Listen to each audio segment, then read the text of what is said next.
सबको एक दिन जाना है, इसलिए नित्य निरंतर अपने कार्य को करते हुए भी भगवान का स्मरण करते रहना चाहिए। भगवान को भूलना नहीं चाहिए। यहाँ से यह नहीं बताया जा रहा है कि केवल आप भगवान का ही भजन करो, अपना कर्म भी करो, क्योंकि कर्म जरूरी है, लेकिन कर्म के साथ में भगवान का स्मरण बना रहे, परमात्मा का स्मरण बना रहे, सबसे बड़ी पूजा यही है। इसलिए कर्म के साथ साथ में भगवान को भूलना नहीं चाहिए। शुकदेव स्वामी ने राजर्षि परीक्षित को बताया। इसके बाद कहते हैं कि श्रीमद् भागवत महापुराण को सर्वप्रथम भगवान नारायण ने ब्रह्मा जी को उपदेश दिया, जिसको कहते हैं चतुश्लोकी भागवत। 4 श्लोक में भगवान श्री हरि ने ब्रह्मा जी को पढ़ाया है। इसको सर्वप्रथम ब्रह्मा जी को भगवान ने पढ़ाया और ब्रह्मा जी ने नारद जी को पढ़ाया और नारद जी ने वेदव्यास जी को समझाया, जैसा कि कल आप लोगों ने सुना। फिर वेदव्यास जी ने इसको लिपिबद्ध किया, लिखा, और वेदव्यास जी ने शुकदेव स्वामी को पढ़ाया और शुकदेव स्वामी ने राजर्षि परीक्षित को सुनाया और राजर्षि परीक्षित के माध्यम से यह ग्रंथ हम सबों के मध्य में आया। जिस ग्रंथ की आवृत्ति यह दास इस मंच से आप सबों को सुना रहा है।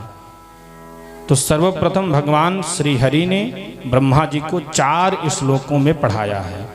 अहमेवा समेवाग्रे नान्यद यत् सद सत परम पश्चादहं यदेतच्च यौवशिष्येत सोऽस्म्यहम् ऋतेर्थं यत् प्रतीयेत न प्रतीयेत चात्मनि तद्विद्यादात्मनो मायां यथा भासो यथा तमः यथा महान्ति भूतानि भूतेषु चावचेष्वनु प्रविष्टान्यप्रविष्टानि तथा तेषु न तेष्वहम् एतावदेव जिज्ञास्यं तत्त्वजिज्ञासुनात्मनः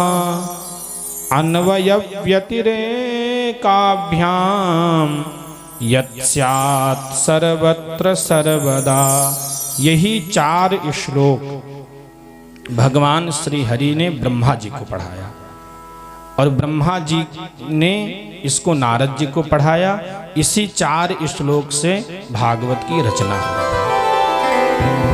और महाराज आगे कथा सुनाते हैं शुकदेव स्वामी कि जिस समय धृतराष्ट्र पांडवों के ऊपर अत्याचार कर रहे थे, दुर्योधन, दुशासन, कर्ण इत्यादि मिल करके पांडवों के ऊपर अन्याय कर रहे थे पांडवों के साथ में, उस समय विदुर जी ने जाकर के समझाया धृतराष्ट्र को। धृतराष्ट्र से कहा कि राजन, आपके देखते देखते पांडवों के ऊपर इतना अत्याचार हुआ, लेकिन आप कुछ नहीं बोले। आप राजा हैं, आप चाहते तो वो अत्याचार रोक सकते थे, लेकिन आप मूक बन करके केवल देखते रहे। और जिस दुर्योधन की बात आप मानते हैं, उसको पुत्र कहते हैं, छाती से लगाते हैं, वही दुर्योधन एक दिन इस हस्तिनापुर का विनाश करेगा। इसलिए अभी भी समय है, आप दुर्योधन का त्याग कर दें, तभी हस्तिनापुर की भलाई है। लेकिन महाराज पुत्र मोह में धृतराष्ट्र ने कुछ नहीं सुना। लेकिन जब दुर्योधन को इस बात का पता चला तो दुर्योधन महाराज क्रोध से लाल हो गया और दुर्योधन ने विदुर जी को डांटा है कि मेरे ही टुकड़े पर पलते हो और मेरी ही बुराई करते हो? तुम्हारी हिम्मत कैसे हुई हमारे पिता से हमारे विरुद्ध बोलने की? और तुम यहां से अभी तुरंत चले जाओ, मैं तुमको देखना नहीं चाहता हूं। विदुर जी महाराज परम संत, जैसे दुर्योधन ने डांटा तो विदुर जी अपना धनुष बाण हस्तिनापुर के द्वार पर रख करके हस्तिनापुर को प्रणाम करके और वहां से चल देते हैं। लेकिन विदुर जी अकेले नहीं जा रहे हैं, विदुर जी के साथ कुछ जा रहा है। क्या जा रहा है? वेद व्यास जी लिखते हैं, सनिर्गतः कौरव पुण्य लब्धो गजाह्वया तीर्थ पदः पदानि अन्वाक्रमत् पुण्य चिकीर्षयोर्व्याम् स्वधिष्ठितो यानि सहस्रमूर्तिः।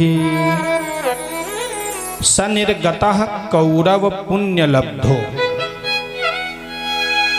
विदुर जी महाराज कौरवों का पुण्य लेके जा रहे हैं, क्योंकि जब तक विदुर थे तब तक पुण्य था, तब तक धर्म था।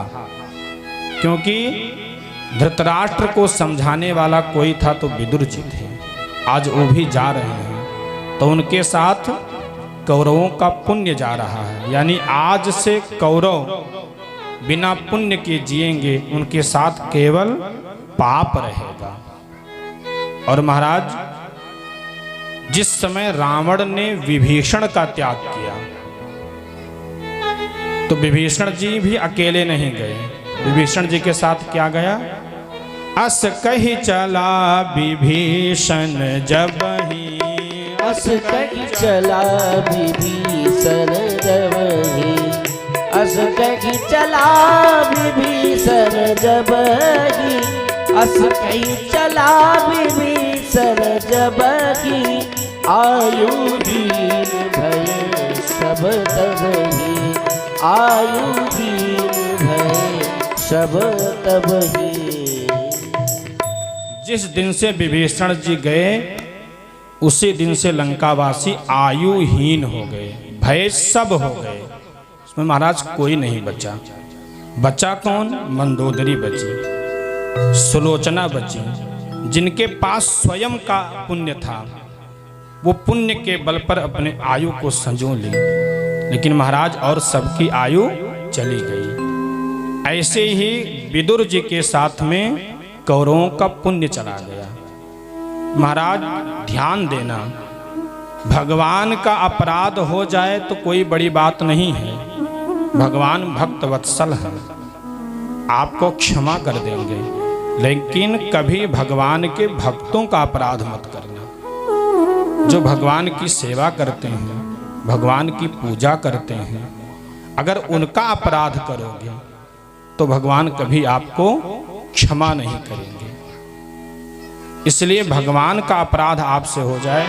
भृगु जी ने भगवान के वक्षस्थल पर लात मारा तो भगवान ने क्षमा कर दिया। लेकिन जयंत ने भगवती सीता के चरण पर प्रहार किया तो भगवान ने क्षमा नहीं किया।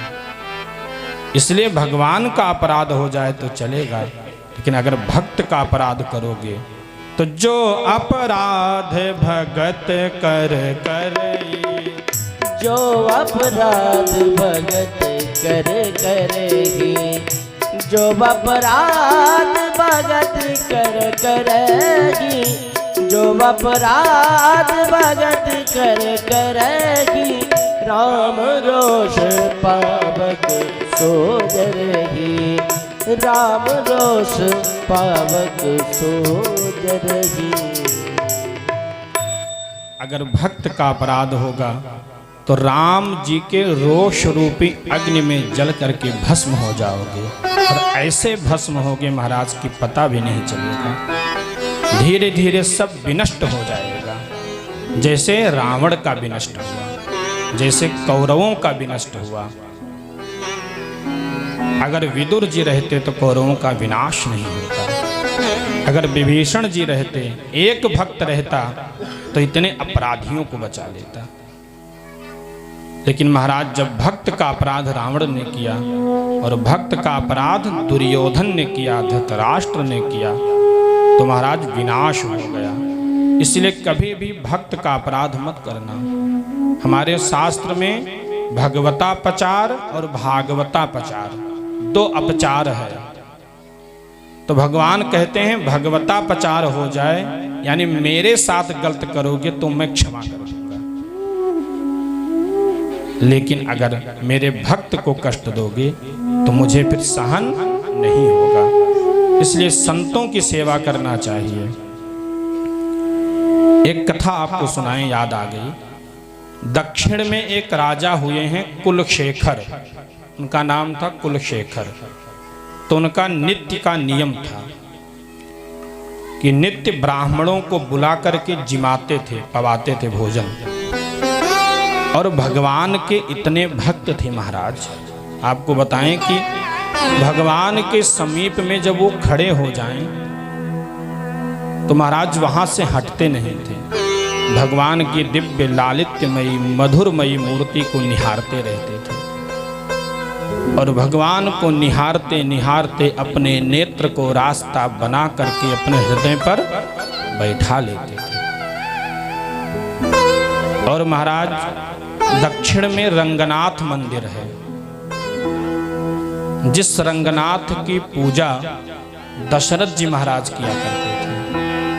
दशरथ जी के, राम जी के कुल देवता है रंगनाथ जी।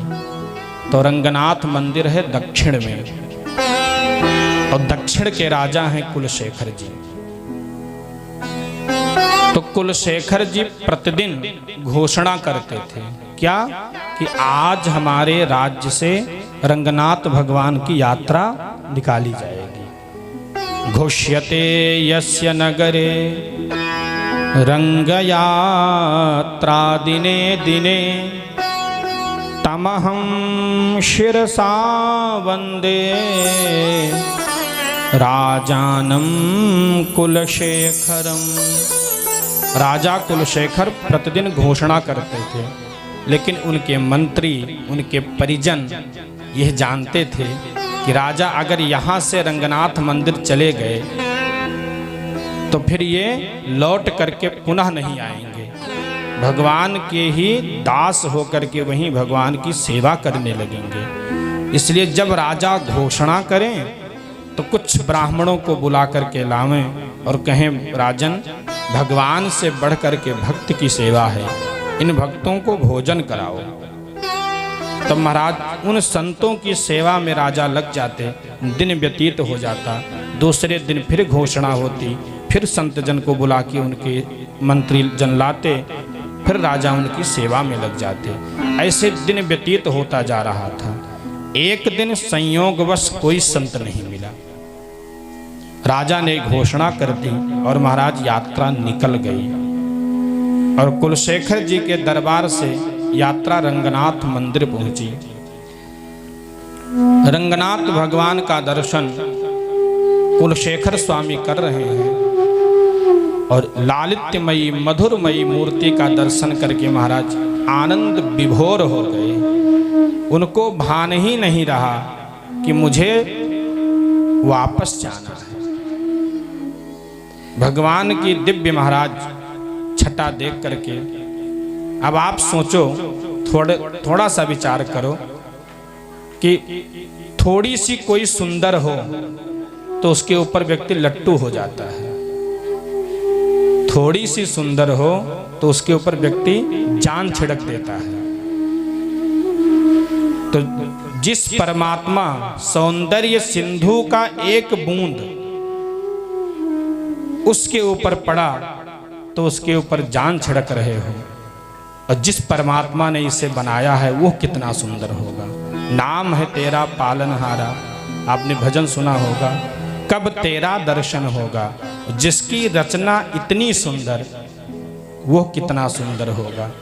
तो जिस परमात्मा ने बनाया है उसके ऊपर जब लट्टू हो रहे हो, और हम तो कहते हैं न किसी के बाल पर मरो, न किसी के गाल पर मरो, न किसी के चाल पर मरो, अगर मरना है तो कन्हैया लाल पर मरो। राम लाल पर मरो, तब जीवन सार्थक होगा। तो जिस परमात्मा की रचना इतनी सुंदर होती है, वो भगवान कितने सुंदर होंगे।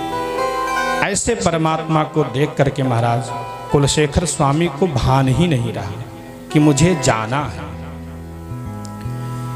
इधर पार्षद सैनिक बार बार झकझोरे, महाराज आपको चलना है, महाराज आपको चलना है। लेकिन उनको पता ही नहीं है, उनके सामने तो केवल भगवान है और दुनिया में कुछ नहीं है। सब लोग लौट करके चले आए। कुलशेखर स्वामी वहीं खड़े हैं, हाथ जोड़ करके भगवान से कहते हैं, प्रभु अभी तक मैं नहीं आ पाया, अभी तक मैं वहां रह गया, लेकिन प्रभु अब आ गया हूं। अब आप कृपा करके मुझे यहीं पर स्थान दे दो, मैं यहीं पर रहूं। तो भगवान ने पूछा, तुम्हें क्या बना दूं? कुलशेखर तुम्हें मैं क्या बना दूं? तो कुलशेखर स्वामी ने कहा, प्रभु मुझे आप यहाँ का पक्षी बना दो। अगर मैं पक्षी बन जाऊंगा तो चहक चहक करके आऊंगा, उड़ करके आपका दर्शन करूंगा। फिर विचार आया कि यह जीवन मरण धर्मा है, पक्षी बनूंगा तो मर जाऊंगा, अगर मर गया तो भगवान का दर्शन फिर नहीं हो पाएगा। फिर विचार किया, फिर प्रभु से कहा, प्रभु मुझे यहाँ का वृक्ष बना दो। फिर सोचा कि वृक्ष भी कोई काट करके लेकर के चला जाएगा। पुनः भगवान से निवेदन किया, प्रभु यहाँ का पहाड़ बना दो। दक्षिण में पहाड़ बहुत होता है, यहाँ का मुझे पहाड़ बना दो, पत्थर बना दो। फिर विचार आया कि पत्थर को भी बम से उड़ा करके और कोयला बनाते हैं, तो कहीं मैं कोयला न बन जाऊं, किसी के भार में न जल जाऊं। तब भगवान से हाथ जोड़ करके निवेदन किया कि प्रभु आप मुझे कुछ मत बनाओ, मेरी एक याचना है, मेरी एक विनती है कि प्रभु मुझे आप अपने मंदिर के बाहर जो सीढ़ी है, उस सीढ़ी में जो सबसे नीचे सीढ़ी है, उस सीढ़ी का पत्थर बना दो। अगर मैं उस सीढ़ी का पत्थर बन जाऊंगा तो आपके जो अनुचर, आपके जो सेवक आपका दर्शन करने इस मंदिर में आएंगे, उनका चरण रज, उनके चरण में लगी हुई धूल मेरे ऊपर पड़ेगी तो मैं धन्य हो जाऊंगा, मेरा जीवन सार्थक हो जाएगा। त्वद्भृत्य भृत्य परिचारक भृत्य भृत्य भृत्यस्य भृत्य इति माम स्मर लोकनाथ। हे लोकनाथ, हे संसार के स्वामी, आपके भक्तजन आएंगे, उनका चरण रज पड़ेगा तो मैं धन्य हो जाऊंगा, और वहीं से प्रभु आपको निहारता रहूंगा, आपका दर्शन करता रहूंगा। जैसे महाराज इतना कहा, भगवान ने कहा ठीक है। कुलशेखर को अपने मंदिर के सबसे पहली सीढ़ी का भगवान ने पत्थर बना दिया, और महाराज तभी से परंपरा हो गई कि जब भी मंदिर में जाओ तो पहली सीढ़ी को प्रणाम किया जाता। मंदिर के प्रथम सीढ़ी पर कुलशेखर स्वामी रहते हैं, वो प्रणाम कुलशेखर स्वामी को प्राप्त होता है। आप लोग नियम बना लें, कभी भी किसी भी मंदिर में जाएं, जो पहली सीढ़ी है उस पर कुलशेखर स्वामी हैं, उनको प्रणाम करना चाहिए, और परंपरा है, लोग करते भी हैं। बोले कुलशेखर स्वामी की। तो यह भक्ति जीवन में होनी चाहिए। भगवान के बिना एक क्षण हमारा जीवन न व्यतीत हो। कर्म के साथ साथ परमात्मा का चिंतन अति आवश्यक है। और महाराज वहां से विदुर जी प्रस्थान करते हैं। विदुर जी महाराज चल देते हैं। इधर तीर्थ यात्रा विदुर जी महाराज करते हैं, इधर पांडव कौरवों का युद्ध होता है, कौरवों का विनाश हो जाता है। कौरवों का विनाश हो गया है और उद्धव जी महाराज को उपदेश दे करके भगवान भी अपनी लीला का संवरण करके इस धरा को छोड़ करके चले गए हैं। उद्धव जी महाराज वहां से चल देते हैं द्वारिका से, और चलते हुए महाराज ऐसे स्थल पर पहुंचते हैं जहां पर उनकी मुलाकात होती है विदुर जी से। विदुर जी को उन्होंने पूरा समाचार बताया और विदुर जी से कहा कि परमात्मा इस लीला का संवरण करके इस धरा को छोड़ करके चले गए हैं। विदुर जी फपक करके रो पड़े। और महाराज विदुर जी ने पूछा कि क्या भगवान जाते जाते मुझे भी याद किए थे? उद्धव जी ने कहा, विदुर जी अगर भगवान किसी को याद किए थे तो आपको किए थे। और भगवान ने कहा था मैत्रेय जी से, क्योंकि जिस समय भगवान उपदेश कर रहे थे उस समय मैत्रेय जी भी वहां उपस्थित थे। तो भगवान ने मैत्रेय से कहा था कि मैत्रेय अगर मेरा भक्त विदुर मिलेगा तो उसे मेरा समाचार कहना, और जो कथा मैंने तुम्हें सुनाई है इस कथा को मेरे भक्त विदुर को भी सुनाना। इसलिए हे विदुर जी, आप मैत्रेय जी के पास जाएं और मैत्रेय जी से भगवान के द्वारा जो उपदेश प्राप्त हुआ है उसे आप श्रवण करें। विदुर जी महाराज चल देते हैं। हरिद्वार में मैत्रेय जी से मुलाकात होती है और मैत्रेय मुनि ने विदुर को यह पावन कथा सुनाई है। अब यह कथा गंगा राजर्षि परीक्षित को सुखदेव जी सुना रहे हैं, सूत जी शौनकादि ऋषियों को श्रवण करा रहे हैं, और यहाँ से विदुर मैत्रेय संवाद प्रारंभ होता है। अब यह कथा सरिता 3 घाट पर बह रही है और चौथा घाट है गुलरिहा घाट, जहाँ यहाँ पर भी यही कथा 3 दिनों से विगत बह रही है। तो ये कथा 4 घाटों पर इस समय बह रही है। तो महाराज विदुर जी ने प्रश्न किया है मैत्रेय जी से, सुखाय कर्माणि करोति लोको न तैः सुखं वान्यदुपारमं वा विन्देत भूयस् ततएव दुःखं यदत्र युक्तं भगवान वदेन्नः।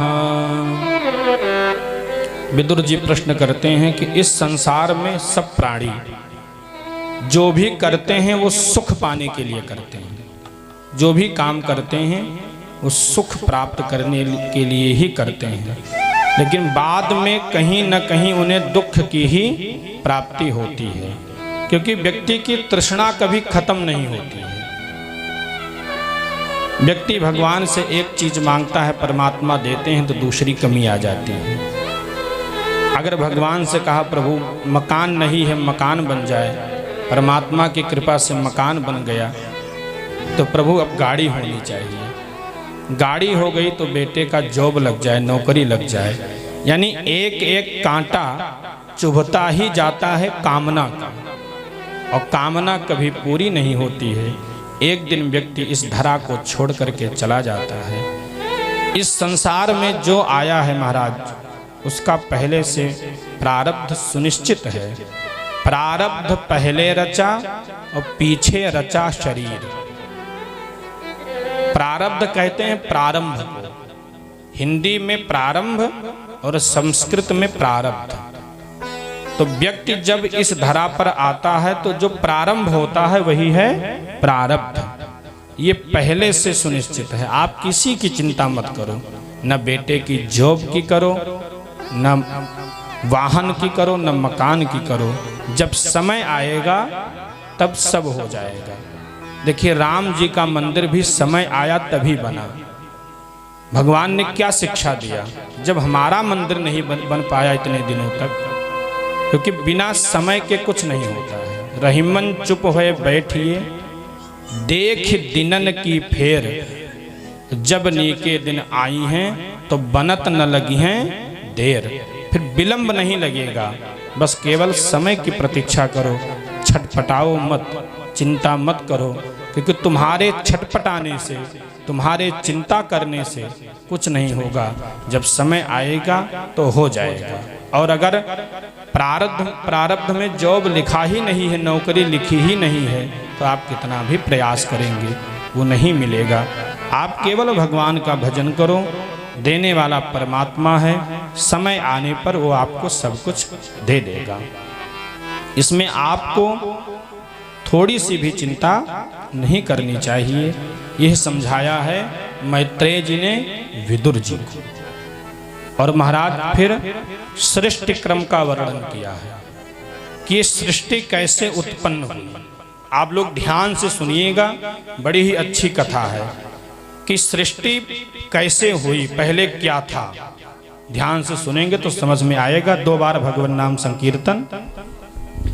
श्रीमन नारायण नारायण नारायण, श्रीमन नारायण नारायण नारायण, लक्ष्मी नारायण लक्ष्मी नारायण, लक्ष्मी नारायण लक्ष्मी नारायण, बद्री नारायण नारायण नारायण, श्रीमन नारायण नारायण नारायण, हम नारायण नारायण नारायण, ओ सब मिली नारायण नारायण नारायण। बोलिए श्रीमन। तो महाराज चर्चा आती है कि पुरा विश्व सृजाम सत्रे समेताः परमर्षयः तथा मरगणाः सर्वे सानुगा मुनयोग्नयः। पूरा यानी पहले की बात है। एक समय एक यज्ञ का आयोजन हुआ। उस यज्ञ में सभी देवतागण, सभी मुनि पधारे। उस यज्ञ में भोले बाबा भी गए और उस यज्ञ में मुख्य अतिथि बनाया गया दक्ष को। तो जब महाराज जिस कार्यक्रम का कोई मुख्य अतिथि हो वो आता है तो सब लोग खड़े हो जाते हैं, उसका स्वागत करते हैं।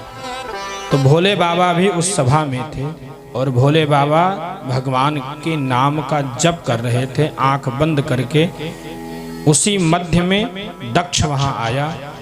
सब लोग खड़े होकर के दक्ष का स्वागत किए, लेकिन भोले बाबा को पता ही नहीं चला कि दक्ष आए हैं। भोले बाबा बैठे रह गए और महाराज को नहीं अस जन्मा जगमाही कि प्रभुता पाई जाहि मद नाही। कोई ऐसा इस संसार में नहीं है कि जिसको पद मिल जाए और उसको अभिमान ना आए। तो आज मुख्य अतिथि बना है। निगाह दौड़ाया तो सबको खड़ा देखा। जब भोले बाबा को बैठा देखा महाराज, उसको क्रोध आ गया कि एष में शिष्यताम प्राप्तो यन्मे दुहितुरग्रहीत पाणिम विप्राग्नि मुखतः सावित्र्या इव साधुवत। ये तो मेरा शिष्य है। शिष्य कहते हैं पुत्र को, और दामाद पुत्र के समान होता है। इसको मैंने अपनी पुत्री कमल लोचना पुत्री सती का मैंने इसके साथ विवाह किया, और यह तो महाराज बंदरों के समान नेत्र वाला है। गृहीत्वा मृगशावाक्ष्याः पाणिम मरकट लोचनः। महाराज मरकट लोचन कहा भोले बाबा को। मरकट कहते हैं बंदर को। बंदर के समान इसकी आंखें हैं, और मेरी कमल नयनी पुत्री सती जिसका विवाह मैंने इसके साथ किया, फिर भी ये मेरे आने पर खड़ा नहीं हुआ। प्रेतों के मध्य में ये रहता है, भूत प्रेत से आवृत रहता है, न इसका कहीं सम्मान है। चिता भस्म को धारण करता है, महाराज अनेकानेक गाली देने लगा दक्ष भोले बाबा को, लेकिन भोले बाबा चुप रहे। भोले बाबा तो चुप रहे, लेकिन भोले बाबा के जो पार्षद हैं नंदी भृंगी इत्यादि को नहीं रहा गया महाराज। इधर से नंदी भृंगी ने भी अपशब्द कहा दक्ष प्रजापति को, इधर भृगु इत्यादि दक्ष प्रजापति की तरफ से खड़े होकर के महाराज भगवान भोलेनाथ के गणों को श्राप देने लगे। इधर भोलेनाथ के गण दक्ष प्रजापति के गणों को, सेवकों को श्राप देने लगे। वो महाराज यज्ञ, वो सभा श्रापा श्रापी में परिवर्तित हो गया। भोले बाबा ने जब देखा कि यह तो वाक युद्ध बंद होने वाला नहीं है, तो धीरे से अपने गणों को इशारा किए और वहां से चले आए। यही बात दक्ष के हृदय में बैठी थी। भोले बाबा से तभी से वो द्रोह करने लगा। इधर महाराज कुछ दिनों के बाद ब्रह्मा ने दक्ष को प्रजापतियों का स्वामी बनाया। यदाभिषिक्तो दक्षस्तु ब्रह्मणा परमेष्ठिना प्रजापतीनां सर्वेषां आधिपत्योस्मयो भवत। प्रजापतियों का स्वामी बनाया। तब महाराज उसने एक यज्ञ का आयोजन किया। उस यज्ञ का नाम रखा बृहस्पतिस्सव। यज्ञ का नाम है बृहस्पतिस्सव नाम का यज्ञ किया और महाराज उसमें सबको न्योता भेजा। सभी देवताओं को न्योता भेजा, लेकिन भोले बाबा को न्योता नहीं भेजा।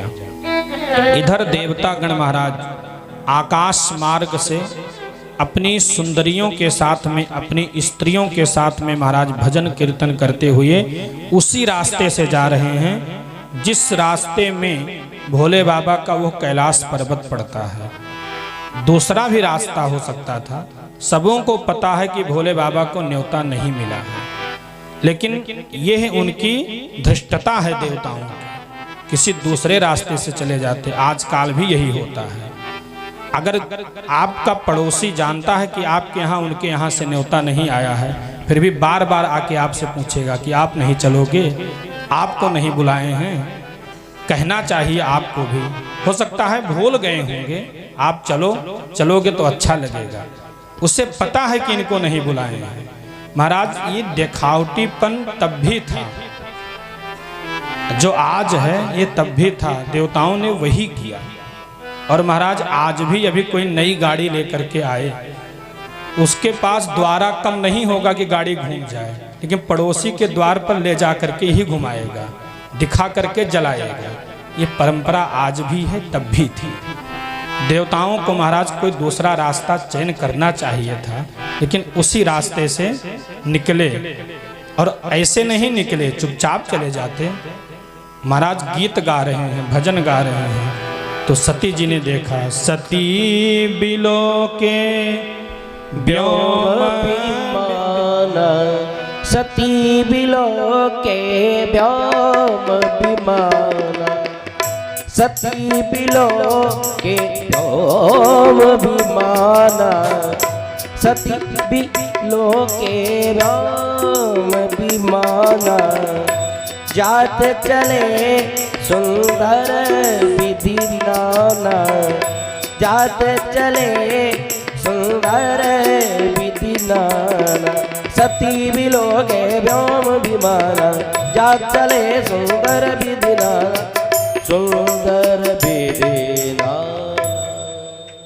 सती जी ने देखा व्योम विमान को, आकाश में जाते हुए विमान को देखा, और सुर सुंदरी करहि कल गाना।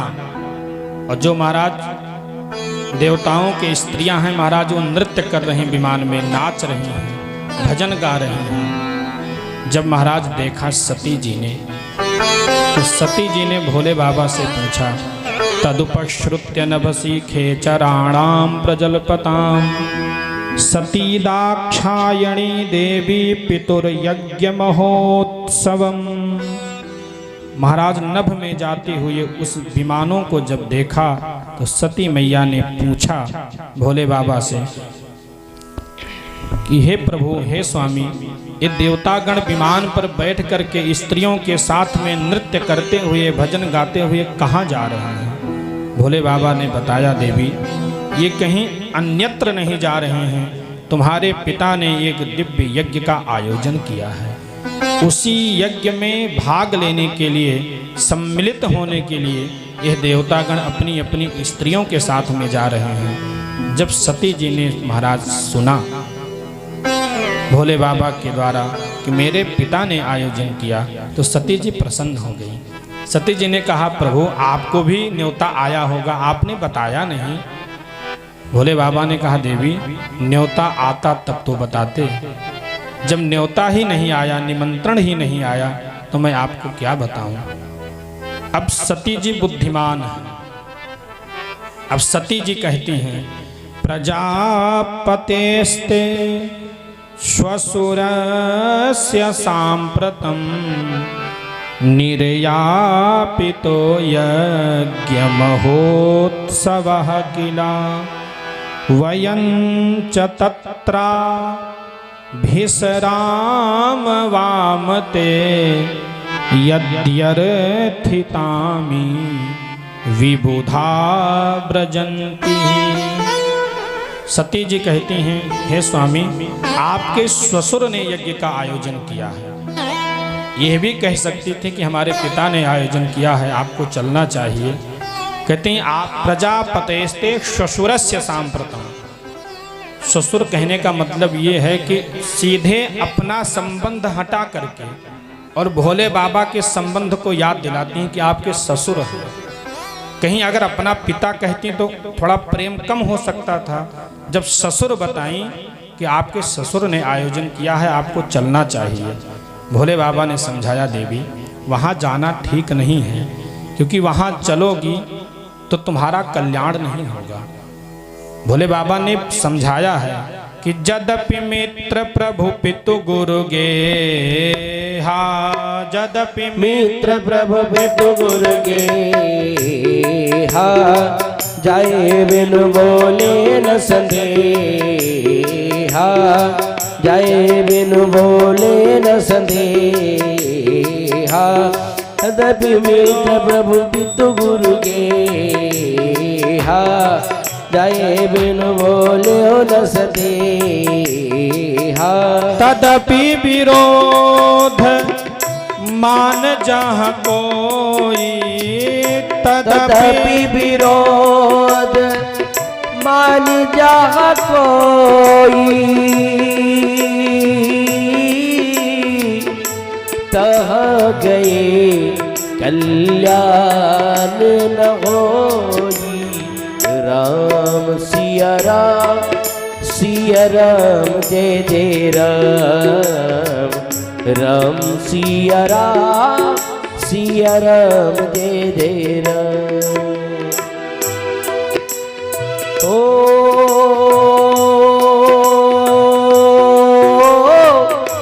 भांति अनेक शंभु समझावा, भाभी बस न ज्ञान उरावा। राम सिया राम, सिया राम जय जय राम, राम सिया राम, सिया राम जय जय राम। भोले बाबा ने भांति अनेक समझाया महाराज कि यद्यपि मित्र के यहाँ भगवान के मंदिर में गुरु के घर बिना बुलाए जाना चाहिए। यद्यपि मित्र प्रभु पितु गुरु गेहा, और पिता के घर में बिना बुलाए भी जाना चाहिए। तुम सत्य कह रही हो, तुम्हें जाना चाहिए, लेकिन तदपि विरोध, फिर भी अगर वहाँ कोई विरोधी है अपना जो मुझसे विरोध कर रहा है, तो तहाँ गए कल्याण न हो। वहाँ तो तुम्हारा पिता ही, उस यज्ञ का आयोजक ही विरोध कर रहा है, इसलिए सती वहाँ जाना ठीक नहीं है। भांति अनेक शंभु समझावा, लेकिन अनहोनी को कौन टाल सकता है। उनके हृदय में वह बात महाराज बैठी नहीं। सती जी जाने के लिए जिद करती हैं। भोले बाबा समझ जाते हैं कि कहीं न कहीं भगवान की ही इच्छा है। भोले बाबा पहले समझ गए, यदि प्रजिष्यस्य तिहाय मद्वचो भद्रं भवत्या न ततो भविष्यति संभावितस्य स्वजनात् पराभवो यदा स सद्यो मरणाय कल्पते। भोले बाबा ने पहले ही समझा दिया है। भागवताकार लिखते हैं, यदि प्रजिष्यस्य तिहाय मद्वचो, मेरी वाणी का त्याग करके मैं जो समझाया हूँ वो तुम्हारे हृदय में नहीं बैठा है। अगर तुम वहाँ जाना चाहती हो तो तुम्हारा कल्याण नहीं होगा, तुम्हारा मंगल नहीं होगा। और यहाँ तक मुझे तो लगता है यदा स सद्यो मरणाय कल्पते, तुम्हारा मरण भी वहाँ हो सकता है, इसलिए मत जाओ। लेकिन महाराज जब नहीं मानी, भोले बाबा दुखी हुए। भोले बाबा तो जानते ही हैं कि कुछ अनहोनी होनी है, इनको बचना नहीं है। तो महाराज भोले बाबा ने विदा किया। नंदी जी को आदेश दिया कि तुम इन्हें लेकर के जाओ। और जब सती जी चलती हैं तो महाराज भागवत में लिखा है कि भोले बाबा ने जो सती जी का सामान था, जितने वस्त्र थे, यहाँ तक महाराज जो बिस्तर था, और सती जी ने एक शुक सारिका पाल करके रखा था, जिसको महाराज वो रोज खिलाती थी, तोता को, मैना को। उनको भी भोले बाबा ने दे दिया कि इनको भी लेती जाओ। भोले बाबा ने सोचा कि इनको मर जाना है और फिर इनके वियोग में मैं व्यथित रहूंगा। इन सामग्रियों को, इन संभारों को देख करके मैं इनका याद करूंगा, इसलिए ये सब सामग्री ही नहीं रहेगी तो कम से कम इनका याद कम आएगा। भोले बाबा ने महाराज विदा किया। सती जी वहाँ पहुँचती हैं तो दक्ष ने तो समाचार नहीं पूछा। दक्ष न कछ पूछी कुशलाता, सती बिलोकी जरे सब गाता। महाराज दक्ष ने तो कोई समाचार नहीं पूछा, लेकिन माँ तो माँ होती है। प्रसूति जी ने गले से लगाया है, हृदय से लगाया है। और महाराज जो बहनें मिली हैं, अन्य जो और बहनें हैं, उन सबों ने सती को देख करके उनकी हंसी उड़ाई कि बहन, मुझे पता था तुम आओगी और तुम्हारा आना ठीक है, भले न्योता नहीं दिए, लेकिन पिता हैं, आ गई, कम से कम इसी बहाने हम सबों से मुलाकात हो गई। लेकिन उस जटाधारी, भस्मधारी, स्मशान में रहने वाले अपने पति को लेकर के नहीं आई, उनको भी लेकर के आना चाहिए था महाराज, कह करके सब हंसती हैं। सती जी दुखी हुई हैं और सती जी ने जा कर के पहले यज्ञ मंडप में वहाँ पर स्थान देखा है तो ईशान कोण में भोले बाबा का आवाहन होता है। ईशान कोण में महाराज जब पहुँची हैं तो वहाँ उन्होंने भोले बाबा का स्थान नहीं देखा। अरुद्र भागम तमवेक्ष्य चाध्वरम पित्रा च देवे कृतहेलनम विभौ अनादृता यज्ञ सदस्यधीश्वरी चुकोपलोका निवधक्ष्यति रुषा। अरुद्र भागम, रुद्र का भाग कहीं नहीं दिखा। जब रुद्र का भाग महाराज नहीं देखी तो दुखी हुई और उन्होंने सोचा जो मेरा पति है, जगत नियंता, जगदाधार है, सबके ऊपर कृपा करने वाला है, ऐसे परम शांत रहने वाले हमारे पति से हमारे पिता ने द्वेष किया है, तो ऐसे पिता के वीर से मेरा जन्म हुआ है, तो इस शरीर को मैं नहीं रखूंगी, इस शरीर को मैं जला करके भस्म कर दूंगी। सती ने ऐसा महाराज विचार किया। यहाँ तक लोग कहते हैं कि सती ने कुंड में कूद करके अपने प्राण का त्याग किया है, लेकिन शास्त्र में ऐसा नहीं है और गोस्वामी तुलसीदास जी भी ऐसा नहीं कहते हैं। अस कही जोग यज्ञ तनुजारा, अस कही योगी यज्ञ तनुजारा, अस कही योगी यज्ञ तनुजारा, भयउ सकल मख हाहाकारा,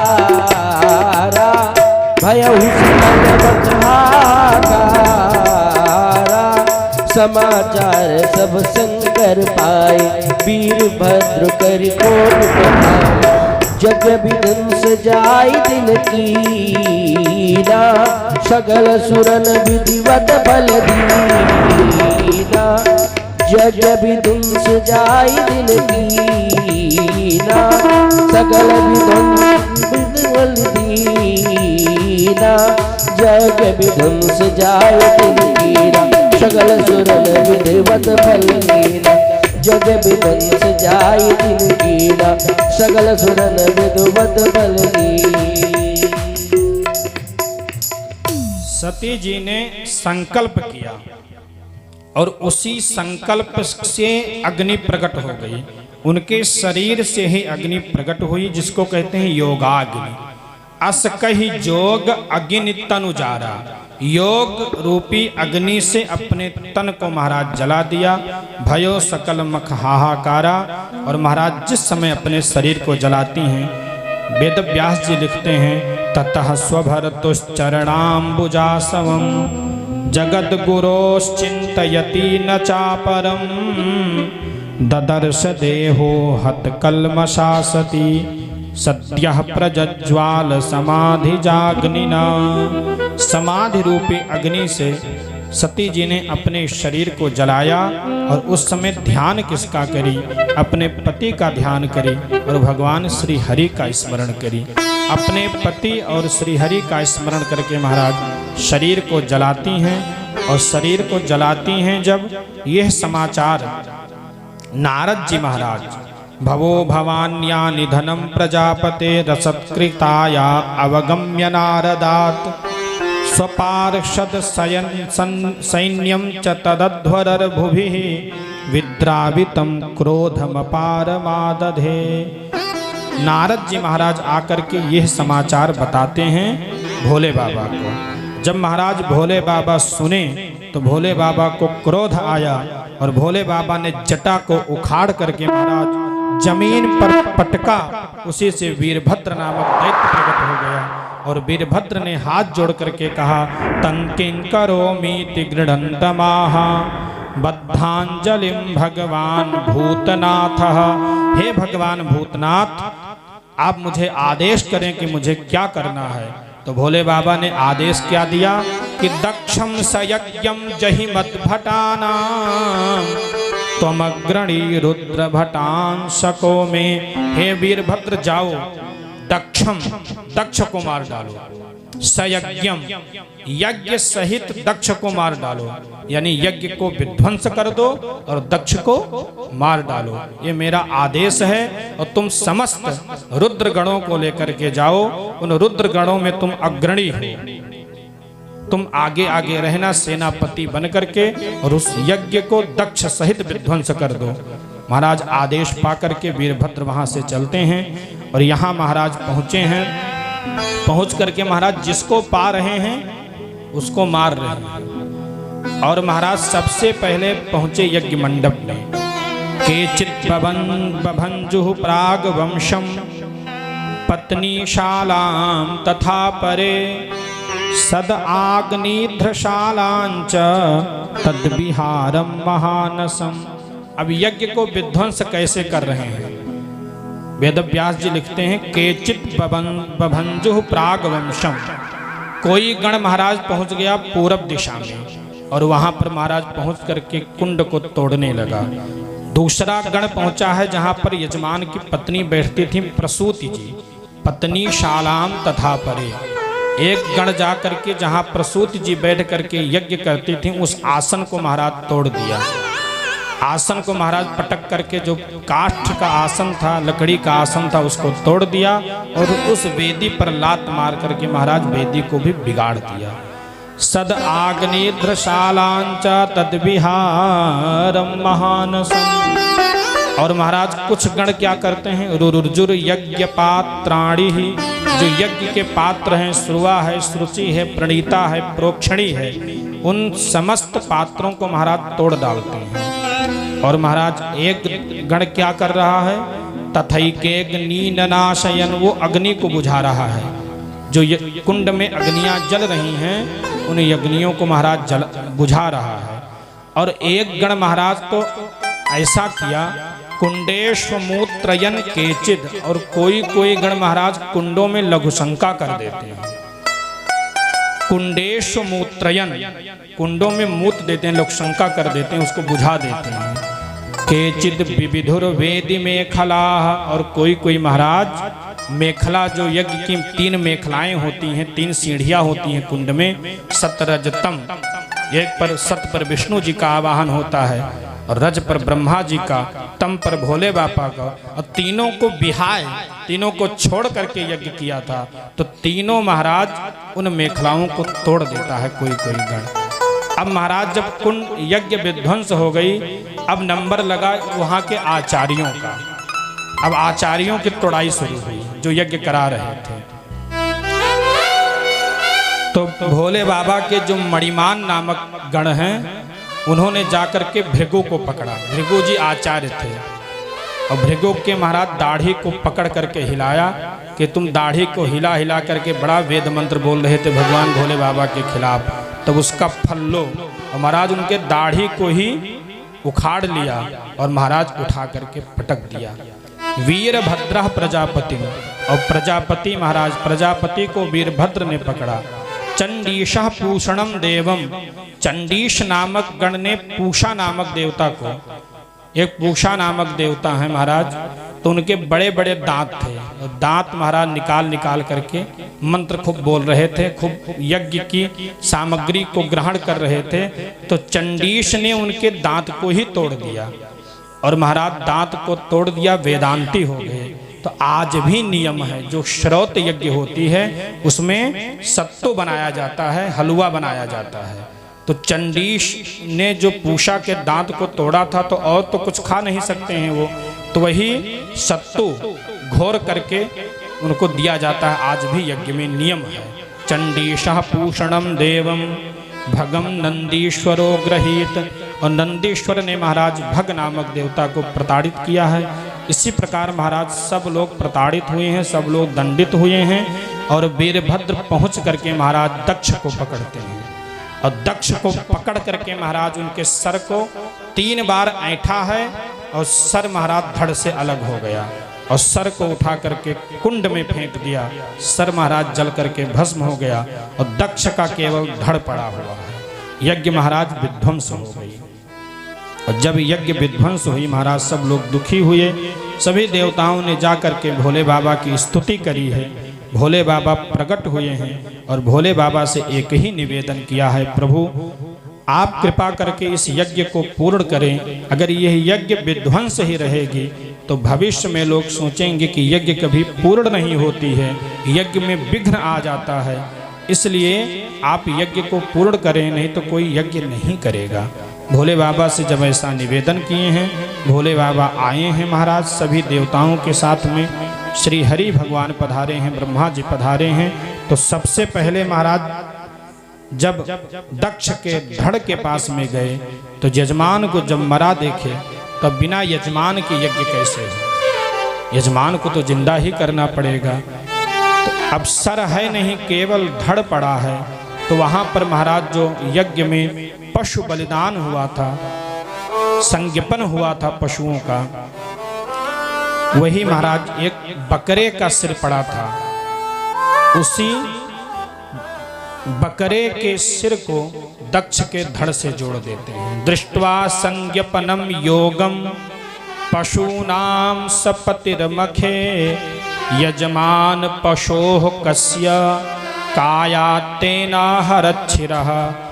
जब कोई सर नहीं मिला तो बकरे का सर दक्ष के धड़ से जोड़ते हैं और मंत्र पढ़ के दक्ष को जिंदा करते हैं। दक्ष महाराज जिंदा हो जाते हैं और तभी से दक्ष का सर बकरे का हो गया। और महाराज आज भी नियम है, बहुत लोग भोले बाबा के भक्त जाते हैं। भोले बाबा के मंदिर में हमने देखा है एमपी में, मध्य प्रदेश में, वहाँ बड़बड़ करते हैं भोले बाबा के पास में। कहते हैं कि भोले बाबा प्रसन्न होते हैं कि उनके ससुर की आवाज़ है।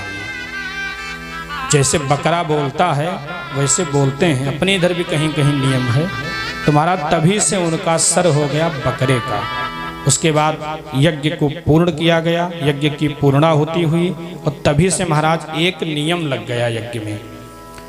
यज्ञ में होता है एक आहुति जिसको कहते हैं सृष्टकृत आहुति। तो स्विष्टकृत यानी हवन करने के बाद जो सामग्री पात्र में बचती है थोड़ा सा, उसको अपने तरफ करके आप लोगों ने हवन किया होगा तो आचार्य जन छुड़वाते हैं कुंड में कि अपने तरफ करके पूरा छोड़ दो, और कहते हैं अग्नये स्विष्टकृते स्वाहा इदम अग्नये स्विष्टकृते न मम। तो वो स्विष्टकृत आहुति भोले बाबा को दी जाती है। तभी से नियम भगवान ने लगा दिया कि आज के बाद जो स्विष्टकृत आहुति होगी वो प्रभु आपको मिलेगी, और जिस हवन में जिस यज्ञ में स्विष्टकृत आहुति नहीं दी जाएगी वो हवन यज्ञ पूर्ण नहीं मानी जाएगी, उसका फल यजमान को नहीं प्राप्त होगा। यह नियम भगवान श्री हरि ने लगा दिया। एषते रुद्रभागोस्तु यदुच्छिष्टो ध्वरस्य वै यज्ञस्ते रुद्रभागेन कल्पता मध्य यज्ञहन्। यह नियम भगवान श्री हरि ने लगाया। यज्ञ पूर्ण हुई, सभी देवतागण महाराज वहाँ से प्रस्थान करते हैं, और सती जी जिस समय मर रही थी, सती के जो इष्ट देवता हैं भगवान श्री हरि हैं। सती जी हाथ जोड़ करके मरते समय भगवान श्री हरि से एक ही वरदान मांगी। सती मरद हरिशन बर मांगा, सती मरद हरिशन बर मांगा, सती मरद हरिशन बर मांगा। जन्म जन्म शिव पदयनु रागा, जन्म जन्म शिव पदयनु रागा। सती मरद हरिशन बर मांगा, सती मरद हरिशन बर मांगा, हरिशन बर मांगा, हरिशन बर मांगा। सती जी ने मरते समय अपने इष्ट देवता भगवान श्री हरि से एक ही वर मांगा कि मेरा अगला जन्म हो, उस जन्म में मुझे पति के रूप में भोले बाबा ही मिले। और वही कारण था, तेहि कारण हिमगिर गृह जाई, जन्मी पार्वती तनु पाई। वही सती जी पार्वती के रूप में आई हैं। पुनः भोले बाबा के साथ में विवाह हुआ है पार्वती मैया का। यह पावन कथा सुखदेव स्वामी ने राजर्षि परीक्षित को सुनाया है, विदुर जी ने मैत्रेय जी ने विदुर जी को सुनाया है, और सूत जी ने शौनकादि ऋषियों को श्रवण कराया है। आगे महाराज पूछते हैं विदुर जी